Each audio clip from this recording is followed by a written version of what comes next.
मन की स्थिरता। राग द्वेष रहित मन स्थिर मन होता है, और इस मन से, राग द्वेष रहित मन से जो सबसे बड़ी उपलब्धि है वो दैवी संपत्ति की है। तो फिर राग होने से हमें भय होता है, मोह होता है। राग होने से हमें मोह होता है और मोह से भय होता है। तो प्रथम दैवी संपत्ति है अभय। अभय पद का तात्पर्य है कि भगवान के शरण होकर सर्वभाव से भगवान का भजन करता है, वो सर्वत्र अभय हो जाता है। भगवान श्री राम कहते हैं, सकृदेव प्रपन्नाय तवास्मीति च याचते अभयं सर्वभूतेभ्यो ददाम्येतत् व्रतम मम। अनिष्ट की आशंका से मनुष्य के भीतर जो घबराहट होती है उसका नाम भय है, और उस भय के सर्वथा अभाव का नाम अभय है। मोटे मोटे तौर पर दो तरह के भय होते हैं, जो कि बाहर से आते हैं पहला, और दूसरे हैं भीतर के भय।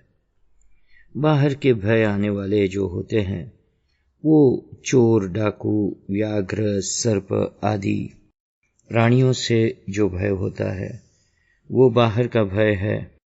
वो भय शरीर नाश की आशंका से ही होते हैं, परंतु जब ये अनुभव हो जाता है कि ये शरीर नाशवान है और जाने वाला ही है, तो फिर भय नहीं रहता।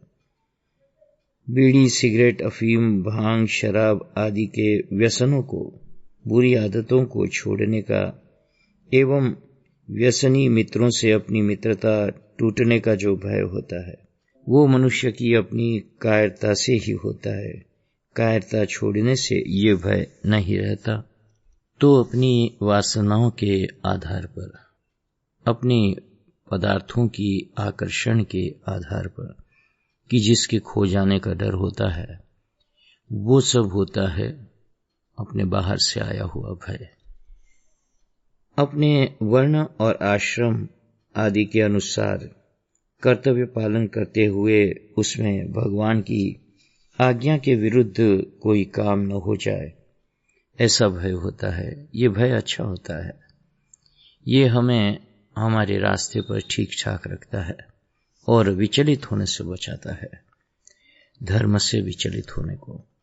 तो हमें विद्या पढ़ाने वाले, अच्छी शिक्षा देने वाले आचार्य, गुरु, संत, महात्मा, माता पिता आदि के वचनों की आज्ञा की अवहेलना न हो जाए, हमारे द्वारा शास्त्र और कुल मर्यादा के विरुद्ध कोई आचरण न बन जाए। इस प्रकार का भय भी बाहरी भय कहलाता है, परंतु ये भय वास्तव में भय नहीं है, प्रत्युत ये तो अभय बनाने वाला भय है। ऐसा भय तो साधक के जीवन में होना ही चाहिए। ऐसा भय होने से ही वो अपने मार्ग पर ठीक तरह से चल सकता है। कहा भी है, हरि डर गुरु डर जगत डर डर करनी में मेरा सार, रज्जब डरियो सो उबरियो गाफिल खाए मार। तो ये जो भय है गाफिल होने से बचाता है।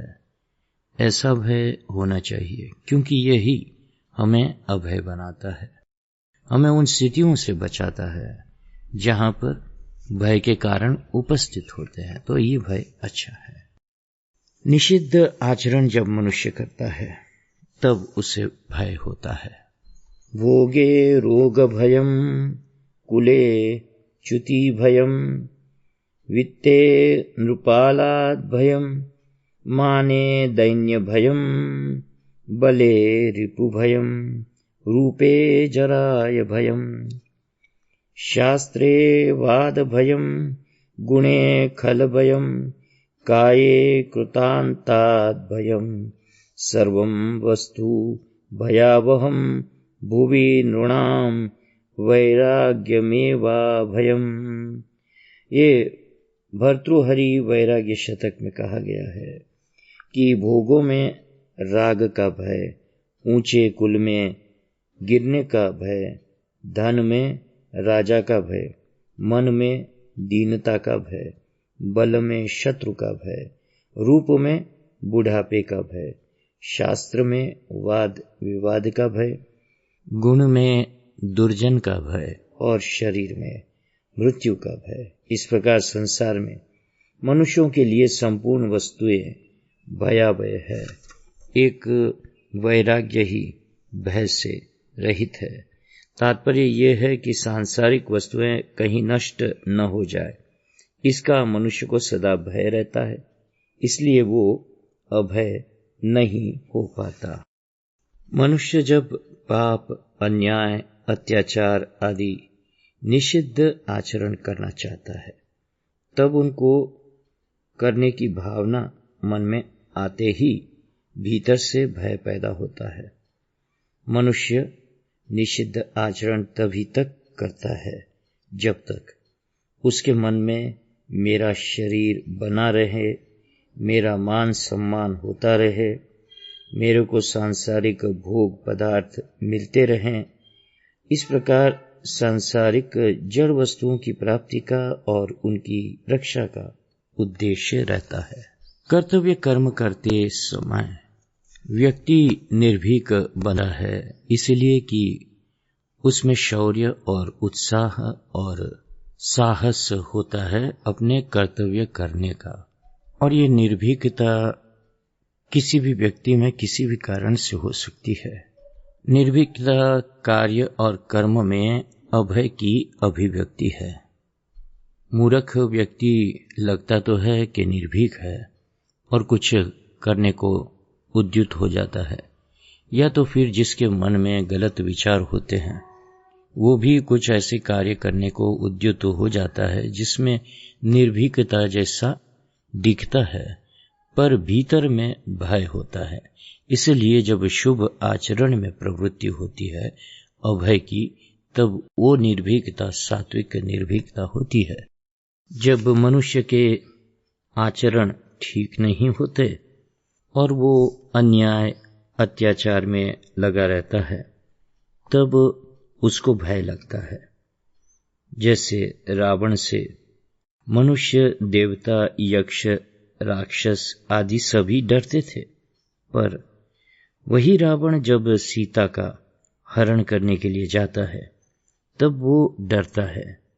ऐसे ही कौरवों की 11 अक्षौहिणी सेना के बाजे बजे तो उसका पांडव सेना पर कुछ भी असर नहीं हुआ, पर जब पांडवों की 7 अक्षौहिणी सेना के बाजे बजे तब कौरवों सेना के हृदय विदीर्ण हो गए। तात्पर्य ये कि अन्याय अत्याचार करने वालों के हृदय में कमजोरी होती है, इसलिए वे भयभीत होते हैं। जब मनुष्य अन्याय आदि को छोड़कर अपने आचरणों एवं भावों को शुद्ध बनाता है, तब उसका भय मिट जाता है। मनुष्य शरीर प्राप्त करके ये जीव जब तक करने योग्य को नहीं करता, जानने योग्य को नहीं जानता और पाने योग्य को नहीं पाता, तब तक वो सर्वथा अभय नहीं हो सकता। उसके जीवन में भय रहता ही है। भगवान की तरफ चलने वाला साधक भगवान पर जितना जितना अधिक विश्वास करता है और उनके आश्रित होता है, उतना ही उतना वो अभय होता चला जाता है। उसमें स्वतः ये विचार आते हैं कि मैं तो परमात्मा का अंश हूं, अतः कभी नष्ट होने वाला नहीं हूं, तो फिर भय किस बात का। और संसार के अंश, शरीर आदि सब पदार्थ प्रतिक्षण नष्ट हो रहे हैं, तो फिर भय किस बात का। ऐसा विवेक स्पष्ट रूप से प्रकट होने पर भय स्वतः नष्ट हो जाता है और साधक सर्वथा अभय हो जाता है। भगवान के साथ संबंध जोड़ने पर, भगवान को ही अपना मानने पर शरीर, कुटुंब आदि में ममता नहीं रहती। ममता न रहने से मरने का भय नहीं रहता और साधक अभय हो जाता है। निर्भयता वो स्थिति है जिसमें मनुष्य की प्रतिभा का विकास होता है। मोह और अहंकारवश मनुष्य अपनी अपार आवश्यकताएं बढ़ाता है। इसके लिए असत्य भाषण, मिथ्याचार, कपट, धोखा आदि से अर्थ संग्रह करता है और अर्थ का दुरुपयोग भी करता है, और फिर सत्यता प्रकट न हो जाए और अप्रतिष्ठा न हो जाए, इस बात से सदा डरा करता है। एक झूठ को निभाने के लिए 100 नए झूठ बोलता है। ऐसी अवस्था में वो निर्भय कैसे रह सकता है? आज का सभ्य व्यक्ति नाना प्रकार के गुप्त भयों, मिथ्या कल्पनाओं, व्यर्थ शंकाओं, वहम चिंताओं में लिप्त रहता है। इसलिए अपनी सामाजिक स्थिति नष्ट होने का भय, धन प्रतिष्ठा जाने का भय, संतान न होने का भय या खराब निकल जाने का भय, स्वास्थ्य खो जाने का भय, मृत्यु का भय, विवाह, शिक्षा, भोजन, बच्चों की चिंता, बनावटी संबंध बनाए रखने की चिंता, झूठी इज्जत, विरोध, समाज की आलोचना, घर के नाना झगड़े या नौकरी छूटने का भय लगा ही रहता है। मनुष्य छिपी हुई जंजीरों से बंधा हुआ सा लगता है।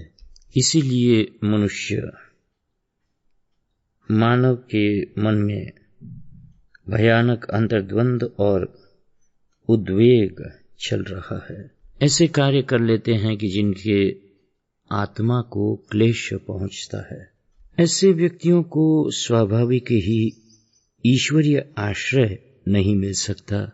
माया ने जिनकी सद्बुद्धि हरण कर ली है, ऐसे पापी असुरी स्वभाव के नराधम मानव भगवान कहते हैं मेरे शरण नहीं हो सकते। न माम दुष्कृतिनो मूढ़ाः प्रपद्यन्ते नराधमाः मायया परुतज्ञाना आसुरम भावमाश्रिताः।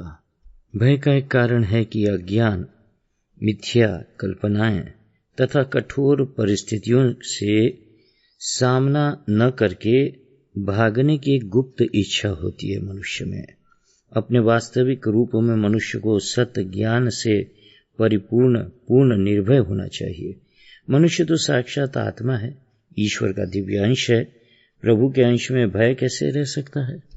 भय का त्याग कीजिए। यदि हमें सच्चे अर्थ में भय का त्याग करना है तो हमें सच्चे मानव बनना होगा। डरपोकपन की केंचुली से मुक्त होकर साहस और पौरुष के प्रभात में जागना होगा। निर्भयता के सूर्य को देखो, यही हमारा सच्चित आनंद परम निर्भय स्वरूप है। सावधान होकर आत्म तत्व के दीपक से ब्रह्म तत्व का दर्शन करना, जिसका तू हम सब प्रतिबिंब है। मोह से अज्ञान होता है और अज्ञान में भय का अस्तित्व है। तेरे अंतःस्थल में आत्मज्योति जगमगा रही है, फिर तेरे अंतर प्रदेश में भ्रम, शंका, संदेह, चिंता और अनिष्ट प्रसंग तथा पाप कैसे रह सकते हैं? कैसे उथल पुथल मचा सकते हैं? तुझे हीनता का विचार नहीं करना चाहिए। रोग, प्रतिकूलता और व्यग्रता से विचलित नहीं होना चाहिए। तू अपने अज्ञान को त्याग कर निर्भयता को अपना ले। वो निर्भयता ही तेरा मुख्य गुण है। इसके बल पर तू भूतल का स्वामी बना है। तुझे चिरकाल तक राज्य करना है। तुझे विजयी बनना है। स्मरण रख, स्वयं मिथ्या भयों में लगे रहना या अन्य किसी को व्यर्थ ही भयभीत रखना, दोनों ही मानव धर्म की दोनों ही मानव धर्म के विपरीत है। अथर्व वेद में अभय प्राप्ति के लिए बड़े उपकारी सूत्र दिए गए हैं। अपने निर्भय स्वरूप को प्राप्त करने के लिए उन सूत्रों को स्मरण करना चाहिए। वे इस प्रकार है। जिस प्रकार द्यौ और पृथ्वी न डरते हैं और न क्षीण होते हैं, हे मेरे प्राण, उसी प्रकार तुम भी मत डरो, क्षीण मत हो। जिस प्रकार वायु और अंतरिक्ष न डरते हैं और न क्षीण होते हैं, हे मेरे प्राण, उसी प्रकार तुम भी न डरो न क्षीण हो। जिस प्रकार सूर्य और चंद्रमा न डरते हैं न क्षीण होते हैं, हे मेरे प्राण, उसी प्रकार तुम भी मत डरो न क्षीण हो। जिस प्रकार दिन और रात्रि न डरते हैं न क्षीण होते हैं, हे मेरे प्राण, उसी प्रकार तुम भी न डरो न क्षीण हो। जिस प्रकार धेनु और वृषभ न डरते हैं न क्षीण होते हैं, हे मेरे प्राण, उसी प्रकार तुम भी न डरो। जिस प्रकार मित्र और वरुण न डरते हैं न क्षीण होते हैं, हे मेरे प्राण, उसी प्रकार तुम भी न डरो न क्षीण हो। जिस प्रकार ब्रह्म और क्षत्र न डरते हैं न क्षीण होते हैं, हे मेरे प्राण, उसी प्रकार तुम भी न डरो न क्षीण हो। जिस प्रकार इंद्र और इंद्रियां न डरते हैं न क्षीण होते हैं, हे मेरे प्राण, उसी प्रकार तुम भी न डरो न क्षीण हो। जिस प्रकार प्राण और अपान न डरते हैं न क्षीण होते हैं, हे मेरे प्राण, उसी प्रकार तुम भी न डरो। जिस प्रकार मृत्यु और अमृत न डरते हैं न क्षीण होते हैं, हे मेरे प्राण, उसी प्रकार तुम भी न डरो न क्षीण हो। जिस प्रकार सत्य, परमार्थ और अमृत व्यावहारिक अर्थ न डरते हैं न क्षीण होते हैं, हे मेरे प्राण, उसी प्रकार तुम भी न डरो न क्षीण हो। जिस प्रकार भूत और भविष्य न डरते हैं न क्षीण होते हैं, हे मेरे प्राण, उसी प्रकार तुम भी न डरो न क्षीण हो। इन संकेतों में बार बार रमण कीजिए, निश्चय ही आप में अभय का संचार होगा। जीवन में आपको जब कभी चारों ओर अंधकार, प्रतिकूलता और दुखदायी और दुख दिखाई दे, तो अपने आत्मस्वरूप का ही ध्यान कीजिए। उस आत्मा को जान लेने पर मनुष्य कभी मृत्यु से नहीं डरता। आपकी शक्तियां इंद्र के वज्र से भी अधिक प्रभावशाली है। आप साहस और बल के अवतार है। विश्व के समस्त प्राणियों के सिरमौर है। आपको अक्षय सिद्धियां प्राप्त है।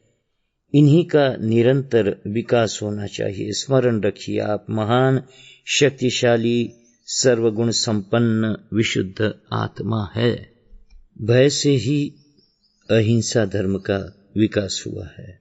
अहिंसा के विकास रूप में ये कहा गया है कि सभी जीव को जीना चाहते हैं, वो जीना चाहिए। सुख चाहते हैं, मरण और दुख को कोई नहीं चाहता। जैसे प्राण तुम्हें प्रिय है, वैसे ही दूसरों को भी प्रिय है। इसलिए कभी भी कोई ऐसा व्यवहार न करो जिससे दूसरों का घात होता है। तो ये अभय का दूसरा पहलू है, अर्थात सभी जीवों का मरण का एवं दुख का भय है। तुम उन्हें त्राण दो, शरण दो, अभय दो, यही अहिंसा है। तो अभय दो तरफा होता है। न केवल हम अभय हो, दूसरे भी हमसे भयभीत ना हो। ऐसे गुण हमारे में हो, शील आदि के, जिससे किसी को भय न हो। जो व्यक्ति जितना निर्भय या अभय है, वो उतना ही अहिंसक और सशक्त होता है। जिसमें जितने अंश में भय बना हुआ है, वो उतने अंश में हिंसक है। निर्बल और भयाक्रांत व्यक्ति की अहिंसा वास्तव में अहिंसा नहीं है, क्योंकि वो उसके हृदय का स्वाभाविक भाव नहीं, लाचारी है। वो तो परिस्थितियों के कारण हिंसा नहीं कर पा रहा।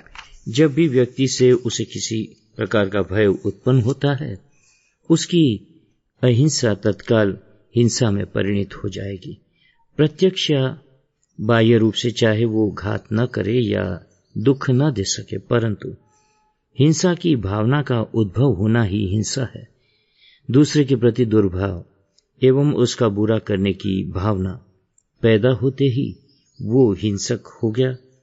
हिंसा दूसरे के विनाश पर ही आश्रित नहीं है, वो तो अपनी ही एक कमजोरी है, दुर्भावना है, क्रोध है, द्वेष है और मलिनता है। इसलिए आध्यात्म गीता में लिखा गया है, आत्म गुणने हणतो हिंसक भाव खाए, आत्म धर्मनो रक्षक भाव अहिंसा कहाय। भय किसे कहते हैं? कहाँ नहीं है? पद पद पर और पल पल में भय ही भय नजर आ रहा है। मालिक से नौकर को भय, कहीं कुछ कह न बैठे, नौकरी से छुड़ा न दे। क्लर्क को अफसर का भय हर समय बना रहता है। वो शुभ और कृपा दृष्टि की ओर बड़ी आतुरता से हर समय निहारता रहता है। उनकी बिना मर्जी के बात कहीं नहीं कहीं कह बैठूं, इस समय इनका रुख अच्छा नहीं, पता नहीं कब गरज पड़े, बरस पड़े और बना बनाया खेल बिगड़ जाए, भर्त्सना कर दे।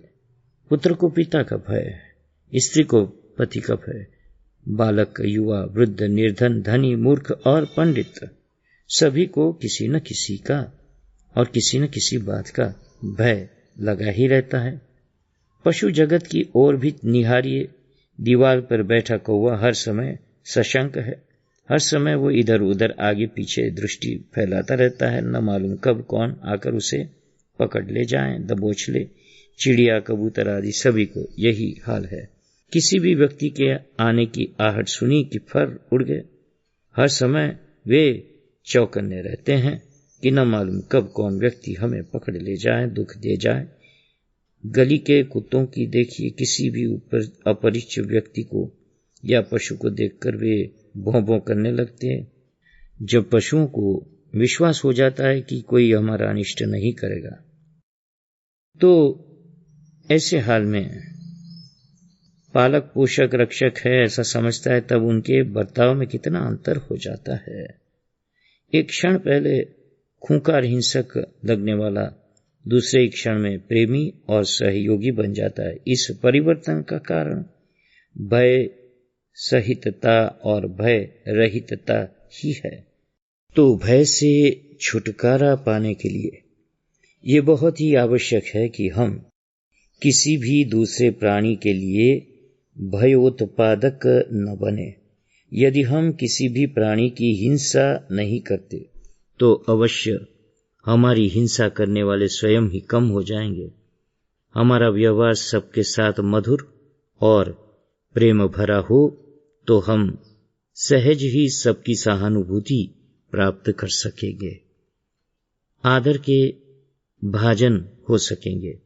इसलिए हमारे जो भी ईर्ष्या, क्रोध, द्वेष, घृणा तथा लोभ, काम, अहं का भाव है, उस पर हम विजय पाने का निरंतर प्रयत्न करें।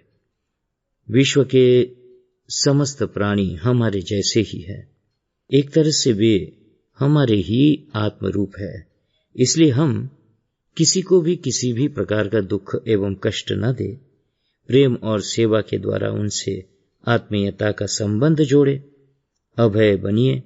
दूसरों को अपनी ओर से भय न होने का विश्वास दिलाइए। अभय से बचने का दूसरा उपाय है पापों से बचते रहें, क्योंकि गलत कार्यों से, दुष्कृत्यों से और उनका फल हमें दुख रूप में ही मिलने वाला है, ये जानकर और दुख से ही सब घबराते हैं, भागते हैं। इसलिए सुखी एवं निर्भय बनने का यही उपाय है कि जिन कार्यों से दुख एवं भय प्राप्त होते हैं उन कार्यों से हम अलग रहें और अच्छे कार्यों में ही प्रवृत्त रहें, सत् कार्यों में ही प्रवृत्त रहें।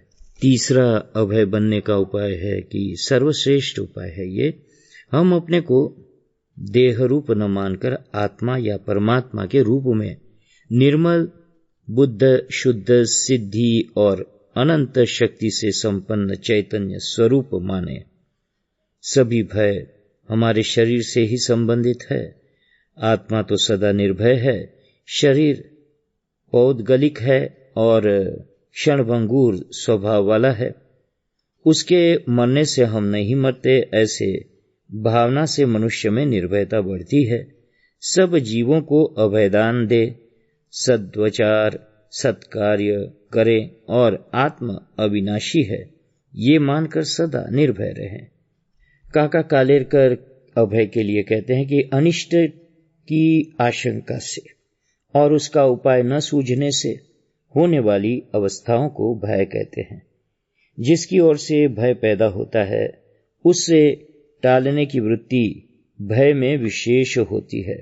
जहां भीति पैदा हुई, वहां प्रीति, आत्मीयता नष्ट हुई। द्वितीयाद वै भयम भवति उपनिषद में कहा है कि जहां जुदाई या भिन्नता है, वहां भय का कारण है ही। इसलिए सच्चा भय अद्वैत में ही है। दाहिना हाथ बाएं हाथ से नहीं डरता है, इसलिए कि दोनों एक ही शरीर के होने के कारण दोनों में अद्वैत है। तो अभय दो प्रकार का होता है। मैं किसी से ना डरूं, मुझसे कोई न डरे।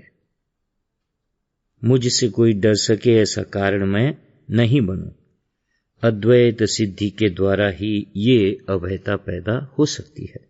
जहां देह बुद्धि है, वहां इच्छा यानी कि राग, भय और क्रोध रहेंगे। इन तीनों के चले जाने से मनुष्य मुक्त होता है। उसी को विदेह अवस्था कहते हैं।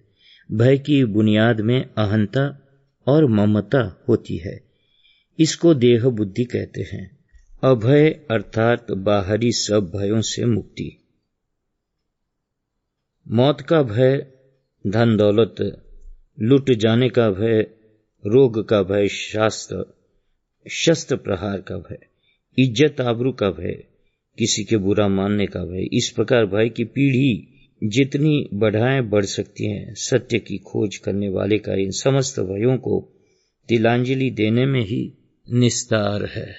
इस निर्भयता को बढ़ाने के लिए, इस भय को दूर करने के लिए, मिटाने के लिए अनुभव और अभ्यास, ये दो ही साधन हैं। भय और भय वृत्ति में भेद है। भय यानी संभवनीय खतरे का ज्ञान और भय वृत्ति यानी डर की, घबराहट की वृत्ति। भय वृत्ति और संकट की स्थिति के ज्ञान में भेद है। भय की कल्पना ही बड़ा भय स्थान है। हजारों लाखों व्यक्ति केवल कल्पित भय के कारण असमय में ही मृत्यु को प्राप्त होते हैं। भय का शरीर पर बहुत बड़ा असर पड़ता है।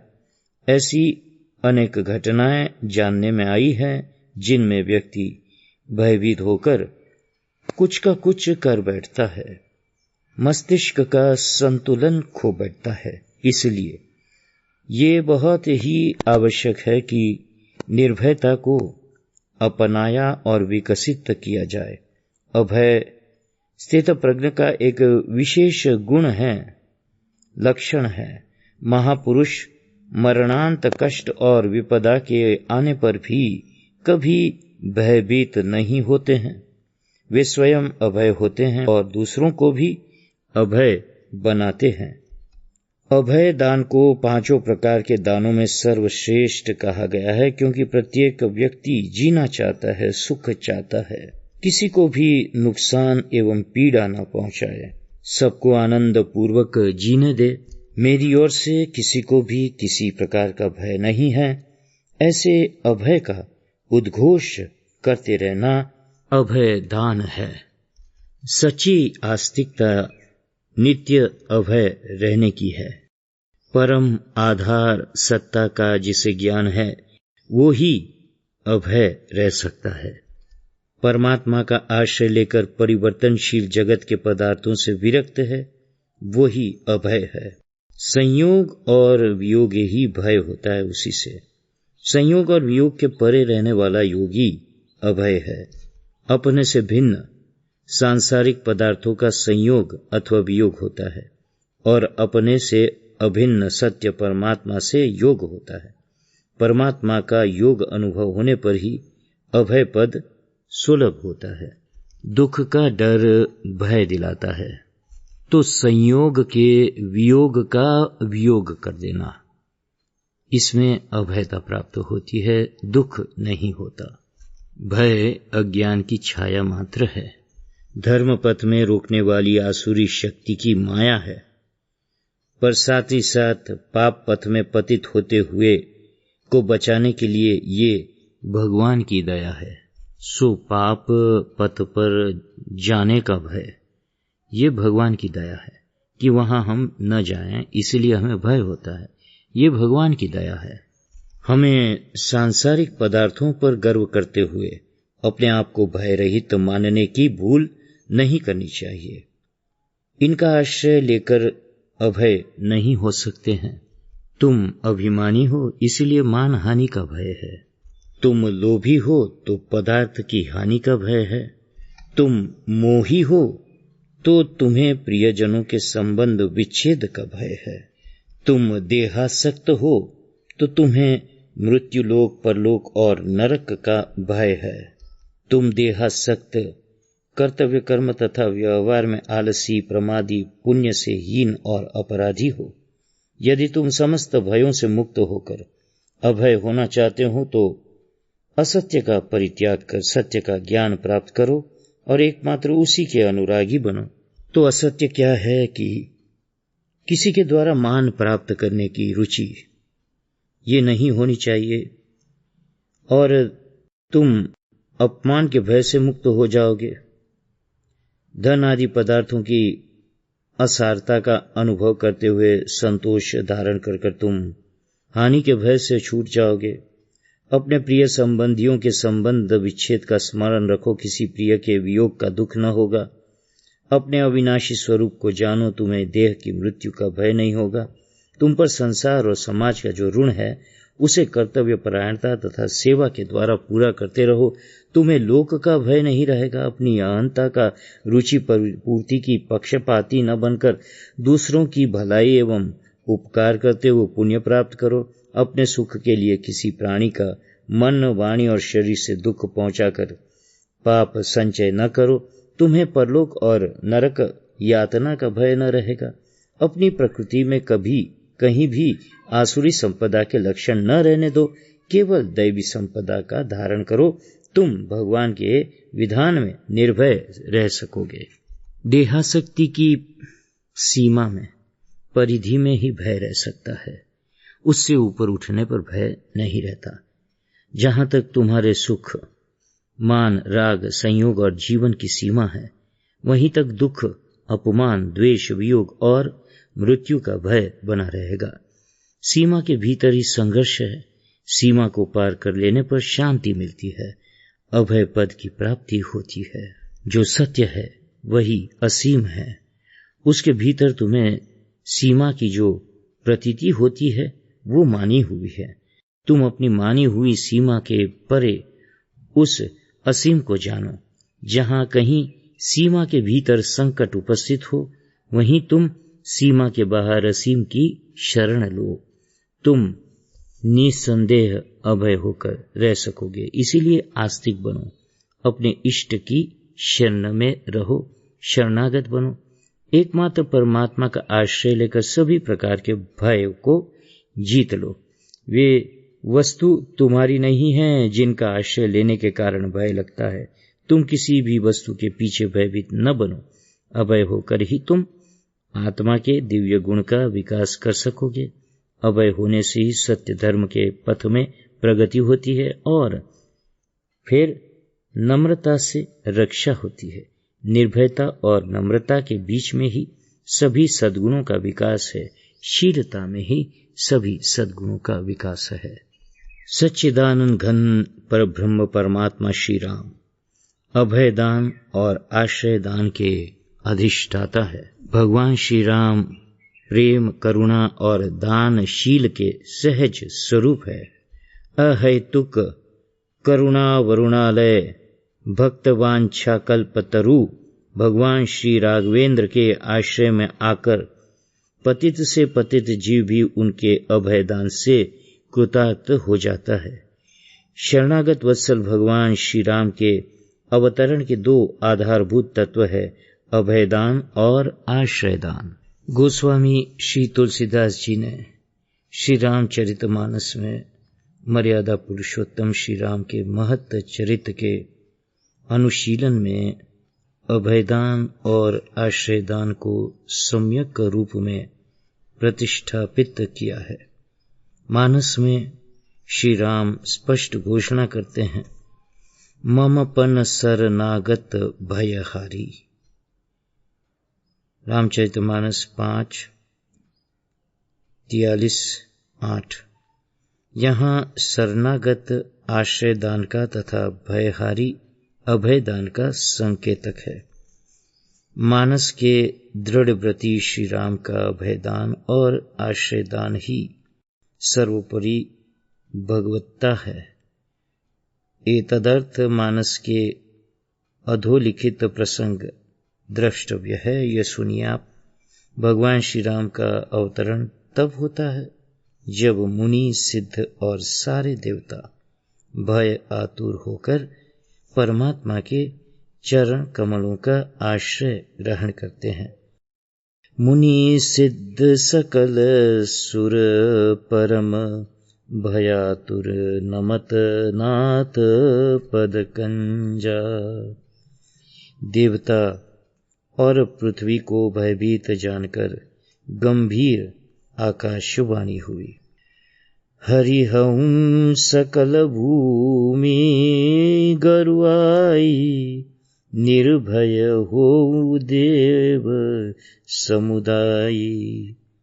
मैं पृथ्वी का सब भार हर लूंगा। हे देव वृंद, तुम निर्भय हो जाओ। मानस में आज्ञोपांत अभयदान की इस आकाशवाणी का सम्यक निर्वहन हुआ है। ऐसा प्रतीत होता है कि भयभीत शरणागत को आश्रयदान देकर उसे अभयदान देना ही रामत्व है। भगवान श्री राम के अवतरण काल में लोक जीवन आसुरी आतंक से संत्रस्त था और मुनिजन धर्म लोप के कारण भयभीत थे। अतः महर्षि विश्वामित्र के साथ जाते हुए श्री राम और श्री लक्ष्मण के प्रसन्न स्वरूप का वर्णन करते हुए गोस्वामी तुलसीदास जी कहते हैं, पुरुष सिंह दो वीर हर्षि चले मुनि भय हरन, कृपा सिंधु मति धीर अखिल विश्व कारण करन। यहाँ भगवान श्री राम की प्रथम यात्रा मुनि भय हरण के लिए होती है। मानस में भगवान श्री राम के हर्षित होने के अनेक प्रसंग है, परंतु यहाँ मुनि भय हरने के लिए हर्षित हो रहे हैं। तात्पर्य ये है कि अभयदान उनकी आनंद वृत्ति है। एतदर्थ ताड़का को एक ही बाण से मारकर मुनि से कहा, निर्भय यज्ञ करहूं तुम जाई। इसी प्रकार अपनी वन यात्रा में मुनियों के अस्थि समूह को देखकर भगवान श्री राम की आंखों में करुणा के आंसू भर आए। वहां उन्होंने भुजा उठाकर अभय प्रदान की मुद्रा में ये प्रतिज्ञा की, निशिचर हीन करहूं मही भुजा उठाई पन कीन, सकल मुनिन ये के आश्रम ही जाई जाई सुख दीन। खर दूषण से युद्ध करते समय देवता और मुनियों को भयभीत देखकर सुर मुनि सभय प्रभु देखी, माया के स्वामी प्रभु श्री राम ने एक कौतुक से जब सारे शत्रुओं का संहार कर दिया तो मानसकार कहते हैं, जब रघुनाथ समर रिपु जीते, सुर नर मुनि सबके भय बीते। अर्थात दुष्ट असुरों का विनाश कर भगवान श्री राम ने देवता, मनुष्य और मुनियों को अभय दान दिया। श्री हनुमान जी ने जब सुग्रीव के बारे में प्रभु श्री राम से कहा, नाथ सैल पर कपिपति रही, सो सुग्रीव दास तब अहि, तेहि सननाथ मैत्री की जय, दीन जानि तेहि अभय करीजे। तो श्री राम ने सुग्रीव को अभयदान देते हुए कहा, सखा सोच त्यागहु बल मोरे, सब विधि घटब काज मैं तोरे। और भगवान श्री राम ने बाली के भय से मुक्त कर सखा सुग्रीव को अभयदान देकर कृतार्थ कर दिया। विश्व दुखदाई रावण के पाद प्रहार से उद्विग्न विभीषण जब त्राही त्राही करता हुआ आरती हरण भगवान श्री राम की शरणागत हुआ तो भगत भयहारी के पद कमल के दर्शन मात्र से निहाल हो गया और आह्लादित होकर बोला, अब मैं कुशल मिटे भय भारे, देखी राम पद कमल तुम्हारे। वाल्मीकि रामायण में इस प्रसंग का अनुपम वर्णन किया गया है। सुग्रीव के ये कहने पर कि क्रूर रावण के भाई विभीषण को आश्रय देना निरापद नहीं है, सत्य पराक्रम श्री राम ने स्पष्ट शब्दों में अपना दृढ़ संकल्प व्यक्त करते हुए कहा, सकृदेव प्रपन्नाय तवास्मीति च याचते, अभयं सर्वभूतेभ्यो ददामि तद्व्रतं मम। अर्थात जो एक बार भी शरण में आकर मैं तुम्हारा हूं ऐसा कहकर मुझसे रक्षा की प्रार्थना करता है, उसे मैं समस्त प्राणियों से अभय कर देता हूं। ये मेरा सदा के लिए व्रत है। अतः आश्रयदान और अभयदान श्री राम का जीवन सिद्धांत है, सनातन व्रत है।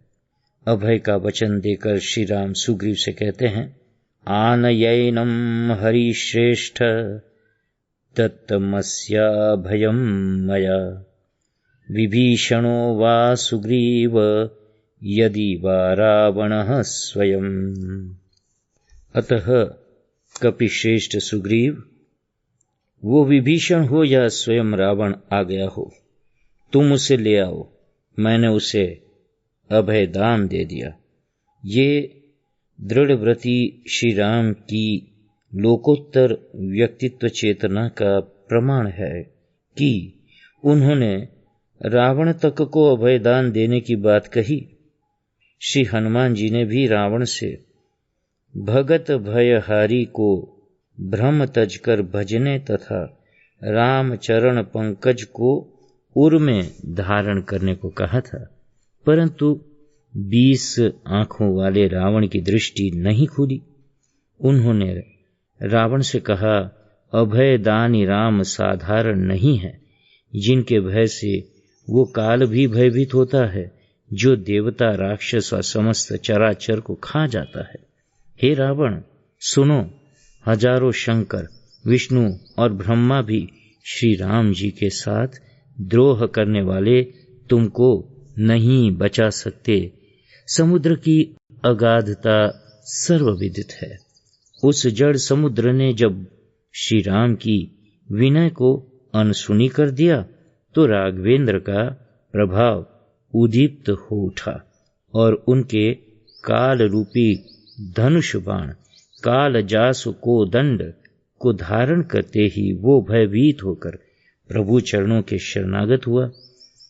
सभय सिंधु गही पद प्रभु के रे, क्षमहु नाथ सब अवगुण मेरे। समुद्र के विनीत वचन सुनकर कृपालु श्री राम ने मुस्कुराकर उसे आश्रय दान दिया तथा समुद्र को दंडित करने के लिए धनुष पर चढ़ाए बाण की दिशा बदल दी और उत्तर तटवासी दुरात्माओं को मारकर उसे उनसे अभय प्रदान किया। शरणागत वत्सल भगवान श्री राम की शरण में जो कोई भी जिस किसी भी रूप में जिस परिस्थिति में आया, प्रभु श्री राम ने तत्क्षण उसे आश्रय दान देकर अभय दान दिया। गोस्वामी तुलसीदास ने कवितावली में इस प्रसंग को अत्यंत सरस रूप में प्रस्तुत किया है। तीय शिरोमणि सियत जी, जेहि पावक की कलुषाई दही है। धर्म धुरंधर बंधु तजो, पुरलोगन की विधि बोली कही है। कीस निशाचर की करनी न सुनी, न बिलो की न चित्त रही है।